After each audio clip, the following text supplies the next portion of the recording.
Bismillahirrahmanirrahim. Assalamualaikum warahmatullahi wabarakatuh. Alhamdulillahi rabbil alamin, wa bihi nasta'inu ala umuri dunya waddin. Wassalatu wassalamu ala asyrafil anbiya wal mursalin, nabiyyina Muhammadin wa ala alihi wa sahbihi ajma'in. Ya ayyuhalladzina amanu taqullaha haqqa tuqatih wa la tamutunna illa wa antum muslimun. Kaum muslimin muslimah, jemaah Majelis Ta'lim Masjid Bayangkara rahimani wa rahimakumullah. Alhamdulillah, puji syukur kehadirat Allah Subhanahu wa taala atas segala limpahan nikmat yang Allah karuniakan kepada kita. Di kesempatan malam ini Allah kembali mudahkan kita untuk bermajelis, yang tentunya kita berharap dari majelis ini kita mendapatkan tambahan ilmu yang bermanfaat. Amin ya rabbal alamin. Salawat beriring salam semoga senantiasa terlimpah bagi panutan kita Nabi besar Muhammad sallallahu alaihi wasallam, keluarganya, para sahabatnya, beserta umatnya yang setia hingga akhir zaman. Kaum muslimin muslimah rahimani wa rahimakumullah, mohon maaf malam ini belum melanjutkan pembahasan karena ada kesepakatan dengan yang biasa meliput dari Usman TV agar pembahasannya tidak terputus yang diupload nantinya. Jadi kita bahas materi lain biidznillah ta'ala. Apa yang akan kita bahas di kesempatan malam ini? Kita akan bahas soal jawab yang disampaikan oleh Syekh Muhammad bin Jamil Zainu rahimahullahu ta'ala, yang menulis kitab yang kita bahas, Taujihat al-Islamiyah. Beliau memiliki sebuah risalah kecil, tulisan beliau yang isinya tanya jawab seputar masalah akidah berlandaskan Al-Quran, demikian juga hadits Nabi sallallahu alaihi wasallam. Jemaah sekalian rahimani wa rahimakumullah, di pertanyaan pertama yang beliau sebutkan, limadza khalaqanallahu, untuk apa Allah menciptakan kita? Jemaah yang dimuliakan oleh Allah, pernahkah terbesit dalam benak kita selama ini bertanya-tanya kenapa kita hidup di dunia ini? Untuk apa Allah adakan kita dari tidak ada? Untuk apa Allah berikan rizki kepada kita yang begitu banyak? Makanan, minuman, tempat tinggal, pakaian, dan kenikmatan-kenikmatan yang lainnya. Untuk apa kita hidup di dunia ini? Ini pertanyaan yang ingin beliau ulas jawabannya. Limadza khalaqanallah, untuk apa Allah menciptakan kita? Di dalam jawaban beliau menyebutkan, khalaqana lina'budahu wa la nusyrika bihi syai'an. Khalaqana, Allah menciptakan kita, lina'budahu, agar kita menyembahnya, wa la nusyrika bihi syai'an, dan kita tidak menyekutukannya dengan sesuatu pun. Kita itu diciptakan oleh Allah untuk menyembah Allah. Menyembah Allah itu gimana? Menjalankan perintah, menjauhi larangan. Itulah ibadah kita kepada Allah Subhanahu wa ta'ala. Sehingga para ulama ketika menjelaskan surat Al-Dhariyat ayat yang ke-56, para ulama mengatakan agar Allah berhak untuk memerintahkan kita dan melarang kita. Kita diciptakan untuk beribadah, untuk menyembah. kepada Allah Subhanahu wa ta'ala semata. Kemudian beliau menyampaikan dalilnya dari Al-Quran, demikian juga dari hadis Nabi sallallahu alaihi wasallam. Wa dalilu qauluhu ta'ala, dalilnya yang menunjukkan tentang tujuan diciptakannya kita di dunia, firman Allah Ta'ala dalam surat Adz-Dzariyat, wa ma khalaqtul jinna wal insa illa liya'budun, dan tidaklah aku ciptakan jin dan manusia kecuali agar mereka beribadah kepadaku. Itu yang disebutkan oleh Allah. Kita diciptakan untuk agar kita menyembah Allah, tunduk, taat kepada Allah Subhanahu wa ta'ala semata.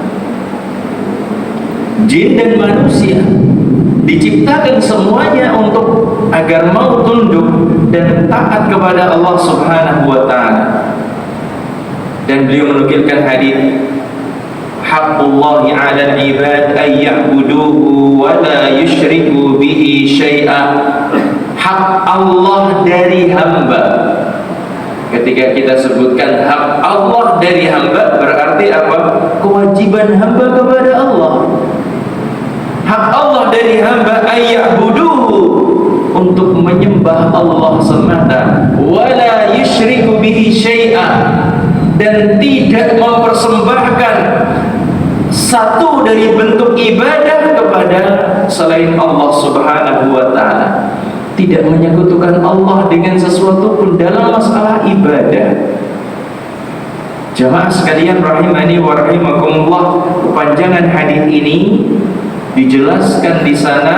Nabi SAW mengatakan ketika menyebutkan hak Allah dari hamba, Allah berhak mendapatkan ibadah. Lalu apa hak hamba dari Allah? Wa haqqul ibadi Allah, dan hak seorang hamba atau hak para hamba dari Allah, alla yu'adziba man la yusyrik bihi syai'a.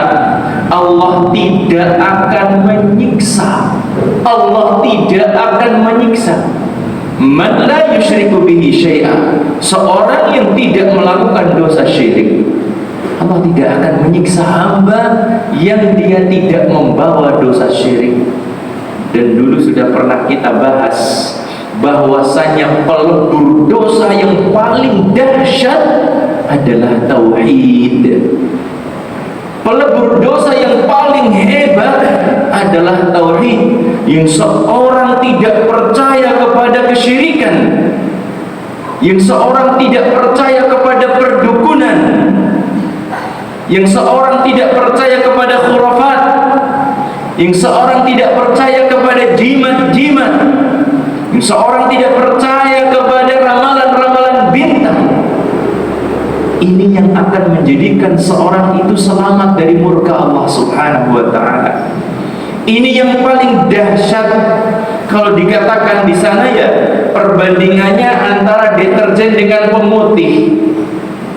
Deterjen ketika ditugaskan untuk membersihkan pakaian yang terkena noda, apalagi noda membandel, oli, darah dan lain sebagainya, deterjen tidak bisa berbuat apa-apa. Tetapi pemutih itu dahsyat banget. Demikianlah gambarannya. Amalan-amalan yang lain bagaikan deterjen, tetapi tauhid ini bagaikan pemutih yang ketika seorang mentauhidkan Allah Subhanahu wa ta'ala, gugurlah semua dosa yang ada dengan izin Allah Subhanahu wa ta'ala. Ya ibn Adam, law ataitani bi qarabil ardi khataya, wahai anak Adam, jika seandainya engkau datang menemuiku dengan membawa dosa sepenuh bumi, jemaah, sepenuh bumi, thumma laqitani la tusyriku bihi syai'a, kemudian engkau datang kepadaku tanpa membawa dosa sedikit pun, dosa syirik sedikit pun, la ataituka bi qarabiha maghfiratan, aku akan berikan ampunan sepenuh bumi pula.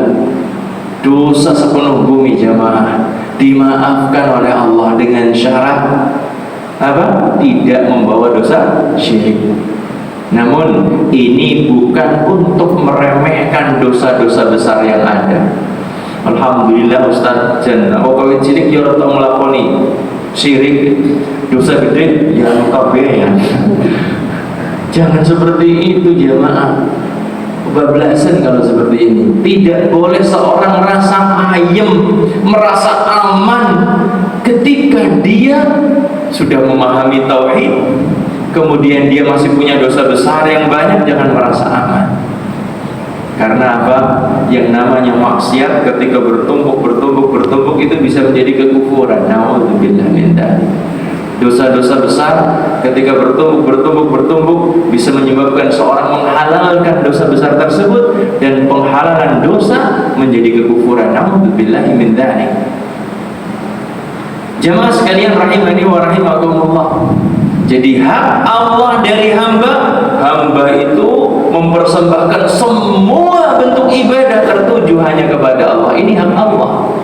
Dan hak hamba dari Allah tidak akan menyiksa seorang yang mati dengan membawa tauhid.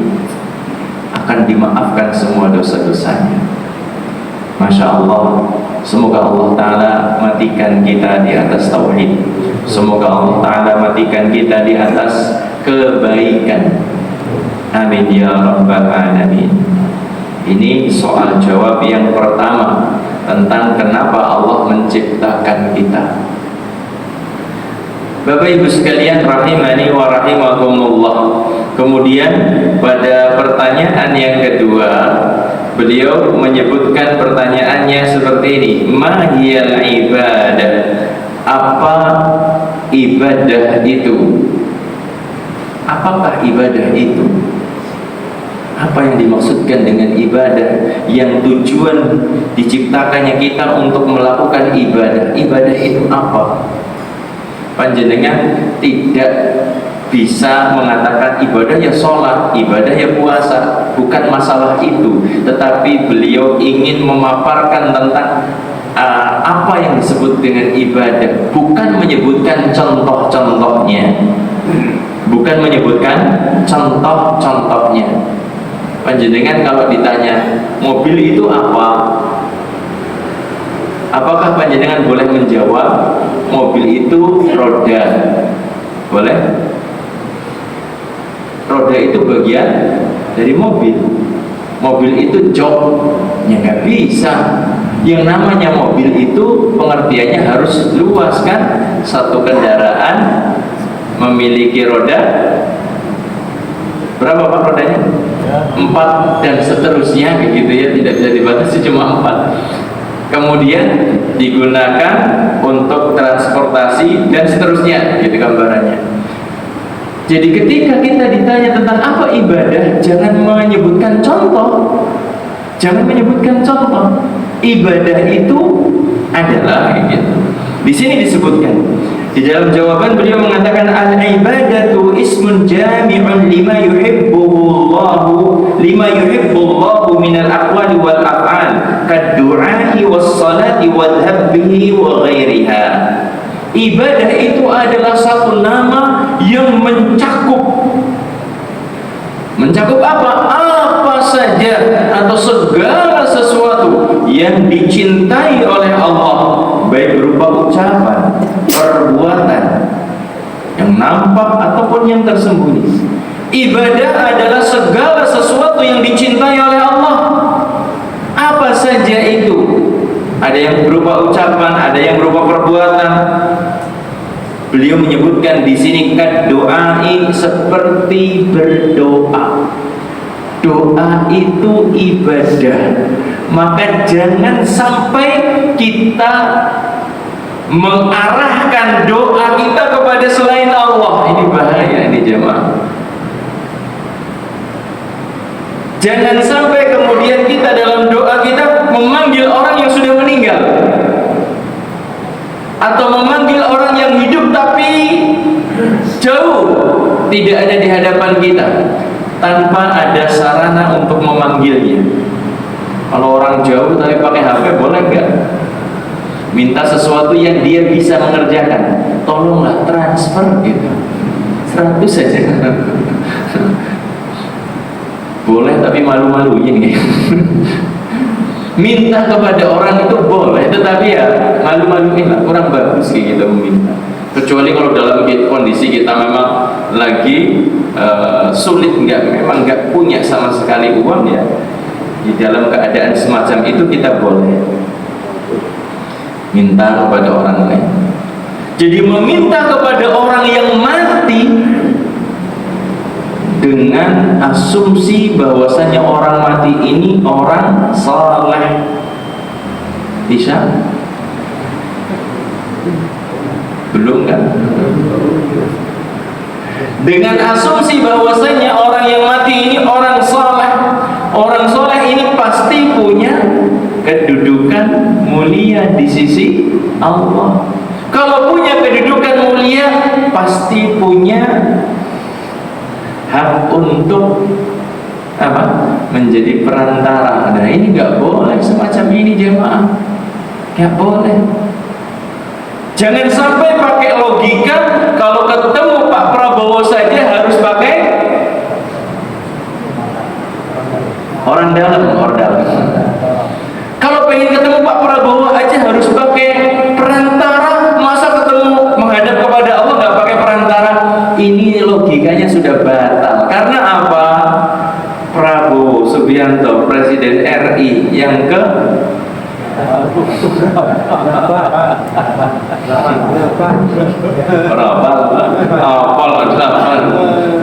Presiden RI yang ke-8 itu manusia, tidak bisa logika kita kemudian terhadap beliau yang manusia itu kemudian kita terapkan kepada Allah sang pencipta alam semesta yang pasti berbeda dengan makhluk.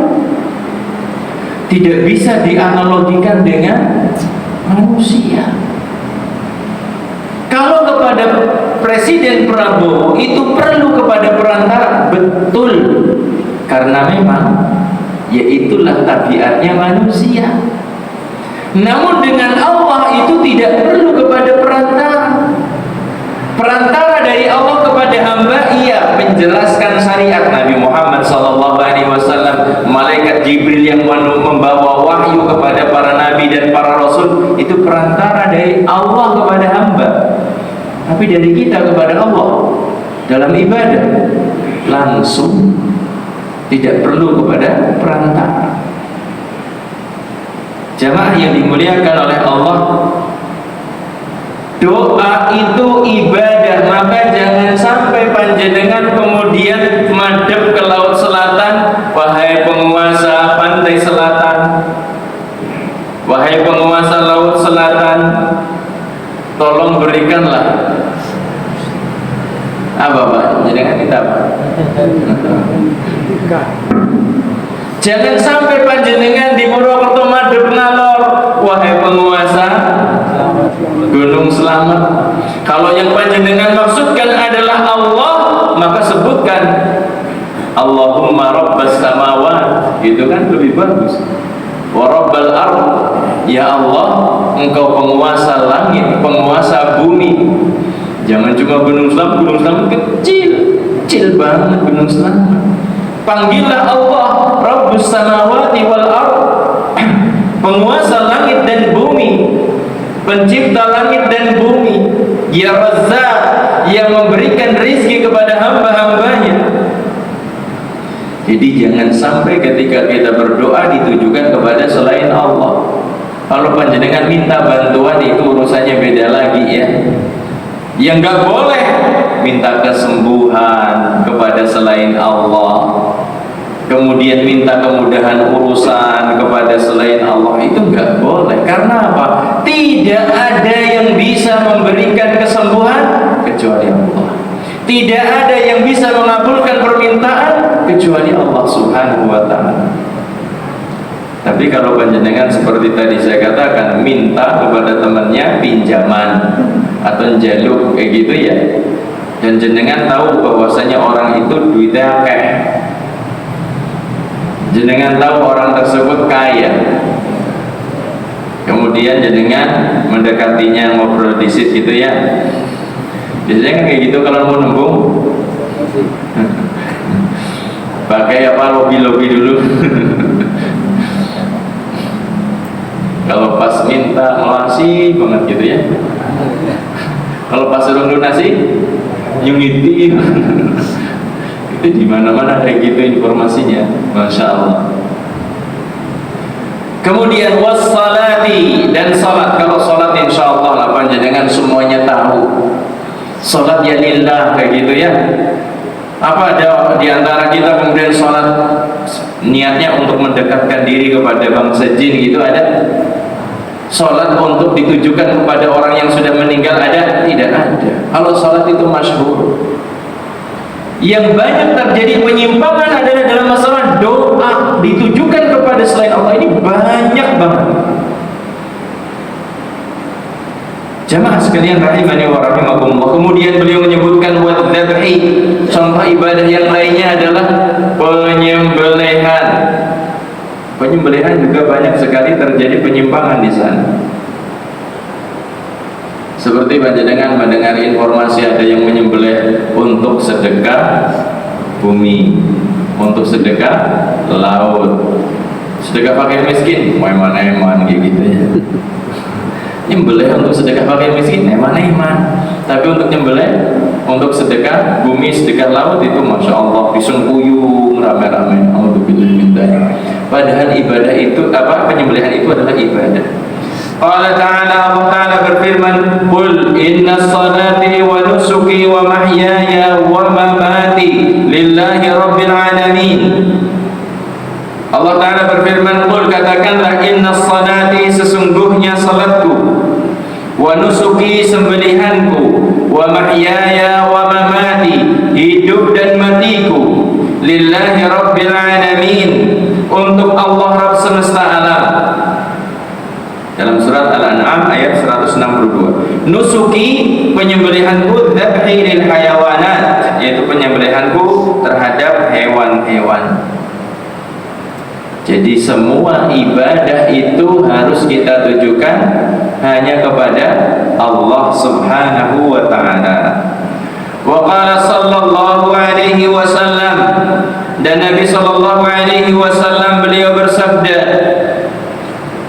Allah Ta'ala, Allah Ta'ala berfirman, haditsnya hadits qudsi, "Wa ma taqarraba ilayya 'abdi bi syai'in ahabba ilayya mimma taradtuhu alaihi," dan tidaklah hambaku mendekatkan dirinya kepadaku dengan satu amalan yang lebih aku cintai daripada amal yang telah aku wajibkan kepadanya. Jadi amal yang paling dicintai oleh Allah itu adalah yang wajib. Pahalanya yang paling besar di sisi Allah adalah amalan yang wajib.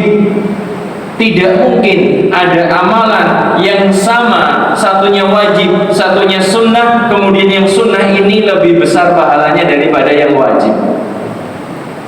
Mungkin panjenengan mengatakan sholat qobliyah subuh, Ustaz, itu pahalanya gede banget, lebih baik daripada dunia dan seisinya. Maka kita katakan itu yang sunnah saja seperti itu, apalagi yang wajib.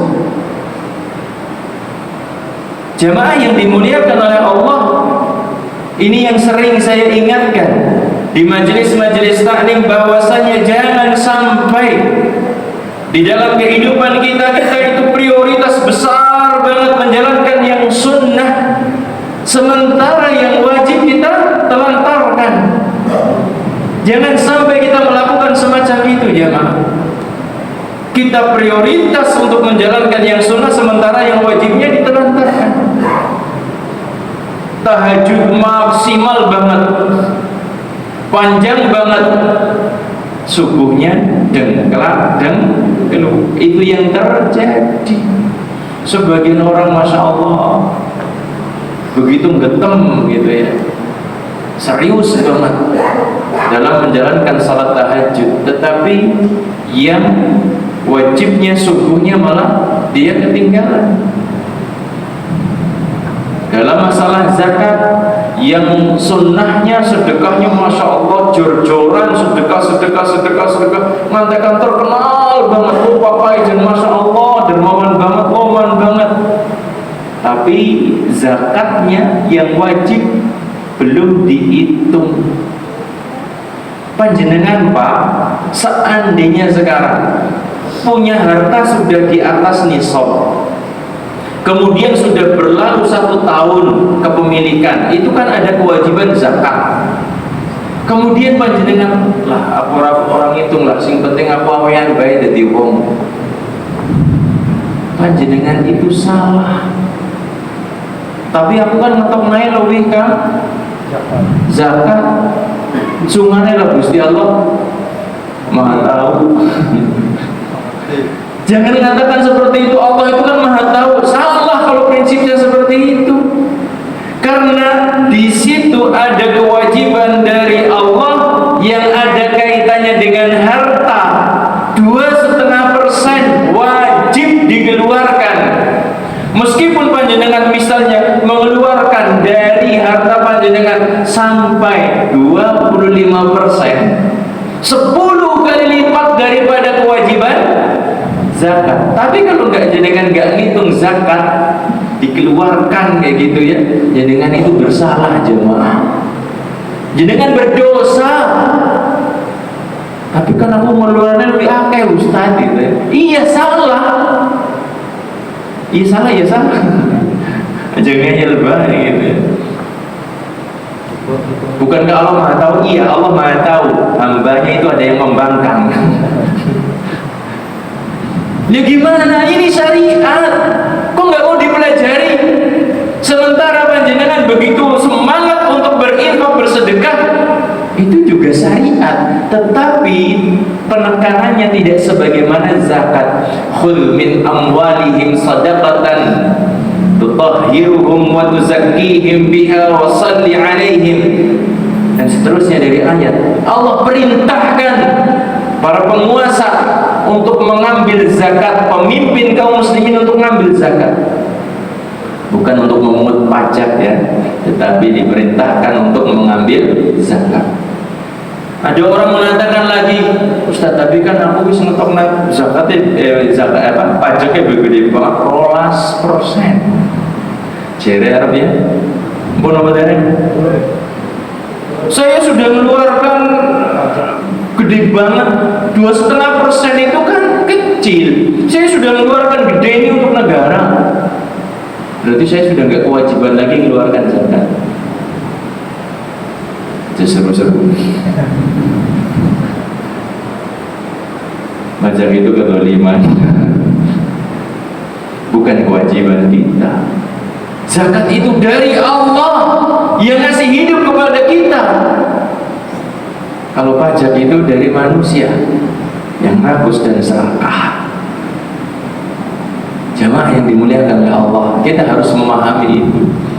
Jadi jangan sampai aku untuk 15% masa dijaluk gimana yang loro setengah, nanti 15 kok diambil lagi yang lainnya. Jamaah yang dimuliakan oleh Allah, kalau panjenengan menjalankan zakat, mengeluarkan zakat, harta jenengan bersih, tambah berkah hartanya, orangnya tambah bersih juga. Nanti insya Allah kita akan bahas di majelis yang akan datang terkait dengan tujuan dan hikmah pensyariatan zakat billahi ta'ala. Jamaah yang dimuliakan oleh Allah, jadi ibadah itu adalah cakupannya sangat luas. Apa saja yang dicintai oleh Allah itu ibadah. Apa saja yang dibenci oleh Allah, kita menjauhinya, itu juga ibadah. Kemudian dalam ibadah kita harus mendahulukan apa-apa yang sifatnya wajib. Dalam soal jawab yang ketiga, penulis rahimahullahu ta'ala menyebutkan kaifa na'budullaha, bagaimana kita beribadah kepada Allah, bagaimana cara ibadah kita kepada Allah. Dalam jawaban beliau menyebutkan kama amarana Allah wa rasuluh, sebagaimana Allah dan Rasulnya telah perintahkan kepada kita. Ibadah kepada Allah itu dengan menjalankan perintah Allah dan perintah Rasulnya. Allah Ta'ala berfirman dalam surat Muhammad ayat yang ke-33, ya ayyuhalladzina amanu atii'u Allah wa atii'ur rasul wa la tubtilu a'malakum. Wahai orang-orang yang beriman, taatlah kalian kepada Allah, taatlah kepada Rasul, dan janganlah kalian membatalkan amalan-amalan kalian. Jangan kalian batalkan amalan kalian. Batalnya amal itu kenapa? Karena tidak ikhlas.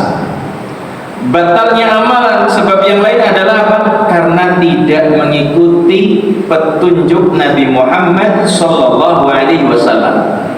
Ini yang menjadikan amalan itu batal.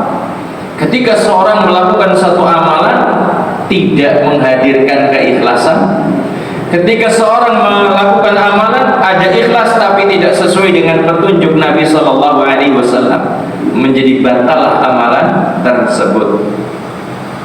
Jamaah sekalian rahimani wa rahimakumullah, ketika kita mendengar hadis semacam ini, tentunya bukan untuk memvonis orang lain, sehingga kita berharap tidak lagi muncul dari sebagian orang yang mengatakan, wah kayak ngerti-ngerti ya amalanku ditolak kayak gitu. Kita lagi nggak bahas amalan panjenengan, enggak sama sekali.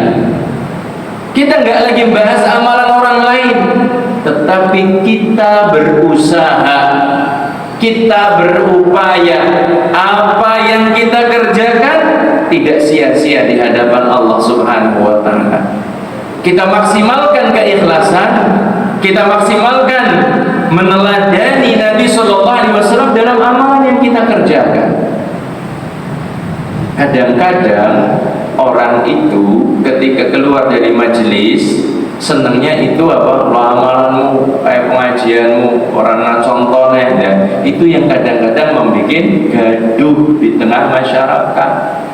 Yang seharusnya seorang ketika belum mampu menjelaskan, ya sudah, mendingan diam. Kadang-kadang kerusakannya yang ditimbulkan lebih besar daripada maslahat yang diharapkan, kayak gitu. Jamaah sekalian rahimani wa rahimakumullah. Kemudian beliau menyebutkan hadis dari Nabi sallallahu alaihi wasallam, diriwayatkan oleh Imam Muslim, man 'amila 'amalan laisa 'alaihi amruna fa huwa rad.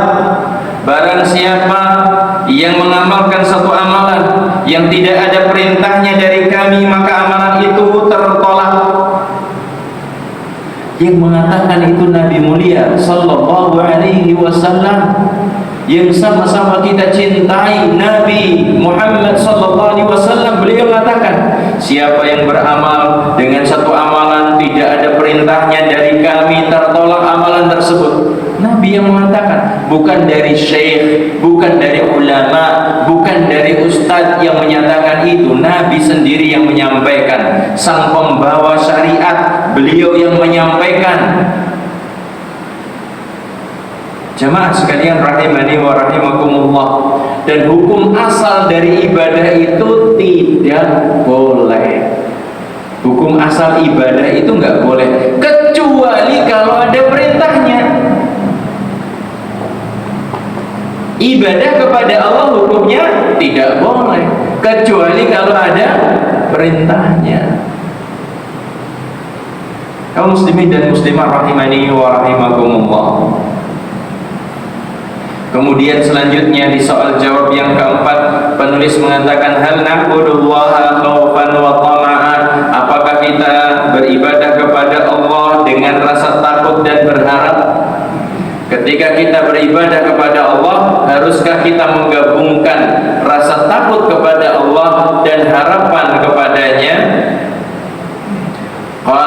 Beliau dalam jawabannya mengatakan, na'am na'buduhu kadzalik. Iya, kita beribadah kepada Allah seperti itu. Kita nyembah Allah itu dengan rasa takut kepadanya dan juga berharap kepadanya. Harus ada rasa takut kepada Allah. Takut ini akan menjadikan seorang menjauhi larangan. Berharap akan menjadikan seorang bersemangat dalam ketaatan. Dan rasa takut serta harap ini hendaknya seimbang dalam diri seorang. Makanya digambarkan cinta itu seperti kepala burung. Rasa takut dan berharap kepada Allah seperti dua sayapnya. Ketika berimbang maka terbangnya itu akan lurus dan terarah. Kalau besar rasa takutnya nanti akan, kalau burung keplek gimana terbangnya Pak? Nggak lempeng kan? Ya kalau yang kanan, yang kirinya misalnya nggak bisa gerak gitu ya pasti akan mereng terbangnya seperti itu. Hamba juga seperti itu. Dalam perjalanannya menuju Allah Subhanahu wa Ta'ala harus menggabungkan antara takut dan berharap kepada Allah Subhanahu wa Ta'ala. Tidak boleh seorang kemudian cuma sekedar punya takut saja kepada Allah. Kalau takutnya berlebihan akan menjadikan seorang putus asa dari rahmat Allah. Kalau berharapnya berlebihan itu akan meremehkan dosa. Itu yang muncul pasti seperti itu. Maka harus seimbang antara pengharapan dan juga takut kepada Allah Subhanahu wa Ta'ala. Wa qala sallallahu alaihi wasallam, afan ayatnya, wa qala ta'ala yasiful mu'minin, Allah Ta'ala mensifati orang-orang yang beriman, yad'una rabbahum khawfan wa tama'a, mereka selalu berdoa kepada Rabb mereka dengan penuh rasa takut dan harapan. Nyembah Allah dengan ada rasa takut kepadanya, takut kepada siksanya. Menyembah Allah dengan berharap akan rahmatnya, berharap akan surganya dan seterusnya. Wa qala sallallahu alaihi wasallam, dan Nabi sallallahu alaihi wasallam bersabda, ini Nabi kita sallallahu alaihi wasallam panutan kita, orang yang paling ikhlas. Ada enggak orang yang lebih ikhlas dari Kanjeng Nabi? Jangan jawab ada gitu. Kebablasan kalau jawab seperti itu. Manusia paling ikhlas, manusia paling bertakwa, manusia paling berilmu, yaitu Nabi kita Muhammad SAW. Beliau berdoa, as'alullah al-jannah, ya Allah aku meminta kepadamu surga, wa a'udzu bihi minan nar, dan aku berlindung kepadanya dari api neraka. Nabi sallallahu alaihi wasallam minta surga dan beliau berlindung kepada Allah dari api neraka, dan itu enggak masalah. Namun sebagian orang menyebutkan itu masalah. Kira-kira sing benar siapa? Nabi atau orang tersebut? Sebagian orang mengatakan kalau saya beribadah kepada Allah karena berharap surga, saya seperti budak yang butuh upah kayak gitu. Berarti nggak ada ikhlasnya. Kalau ikhlas itu kan cuma karena cinta saja nyembah Allah.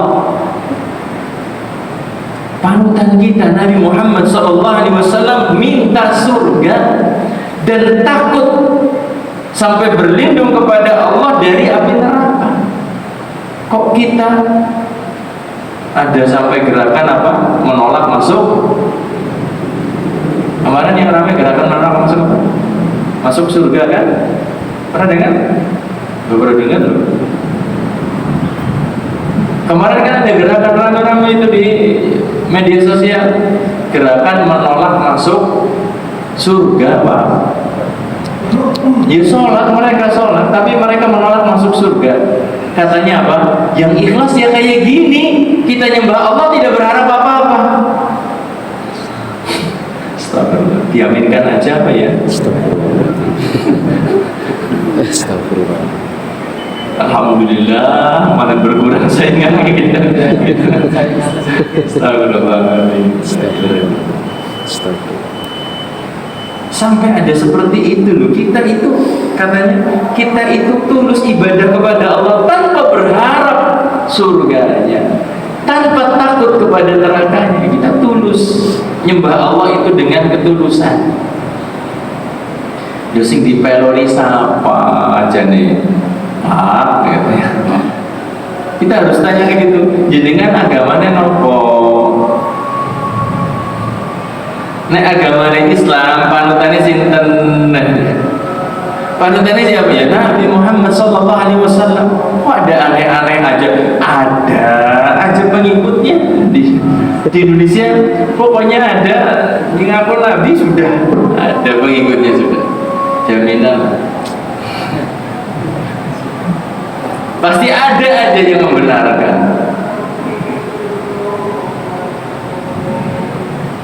Nabi yang namanya Tugimin ada pengikutnya kan? Hah? Jasun? Iya ada pengikutnya. Astagfirullah. Nabi Tugimin. Saya tahu bi.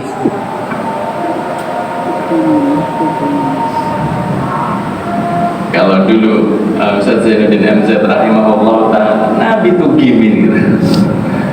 Jadi Ustaz aja gak berwibawa namanya gitu. Apa jadi Nabi gitu? Gak ada wibawanya sama sekali gitu selalu. Jemaah yang dimuliakan Allah. Jadi di Indonesia itu aneh-aneh aja. Gerakan sampai menolak masuk surga aja pengikutnya banyak. Punya majelis taklim. Na'udzubillah min dzalik. Padahal panutan kita Nabi Muhammad sallallahu alaihi wasallam, beliau minta surga kepada Allah. Kalau seandainya minta surga itu mengurangi keikhlasan, maka Nabi sallallahu alaihi wasallam melakukan kesalahan yang fatal karena minta apa? Minta surga. Padahal Nabi sallallahu alaihi wasallam beliau itu adalah sosok yang maksum, yang dijaga oleh Allah dalam masalah penyampaian syariat. Namun fisik Nabi apakah maksum?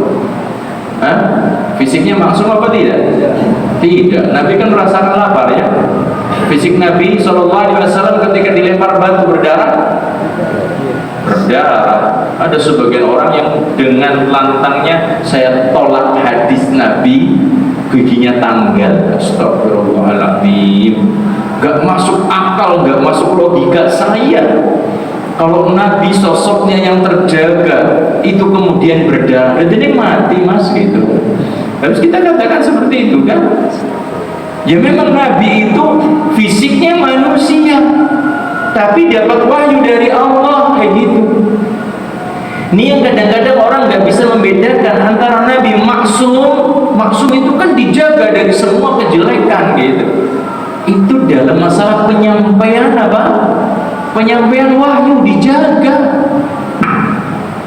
Fisik Nabi terkena sihir, iya. Terkena racun, iya. Mau diingkari, memang terjadi seperti itu gimana? Kemudian sebagian orang menolak hadis-hadis yang sahih tentang diracunnya Nabi Sallallahu Alaihi Wasallam. Saya nggak yakin kalau Nabi Sallallahu Alaihi Wasallam ini sampai bisa diracun. Padahal dia sosok yang sempurna, sosok yang dijaga oleh Allah. Dijaga apanya, Mas Bro? Gitu katakan. Tidak bisa membedakan tentang Abdullahi wa Rasuluh. Nabi itu hamba Allah, kehambaan itu ada semuanya pada diri beliau. Beliau bersedih, beliau menangis, beliau berdarah-darah ketika terluka. Kan seperti itu sifat manusia ada pada diri beliau. Yang dijaga dalam masalah penyampaian wahyu. Wa ma yantiqu 'anil hawa in huwa illa wahyu yuha. Apa yang beliau ucapkan adalah wahyu yang diwahyukan kepadanya.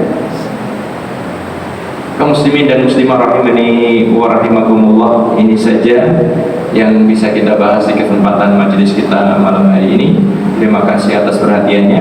Insyaallah biiznillah di kesempatan yang akan datang kita akan melanjutkan pembahasan kitab Taujihat Al-Islamiyah yang biiznillah di majelis yang akan datang.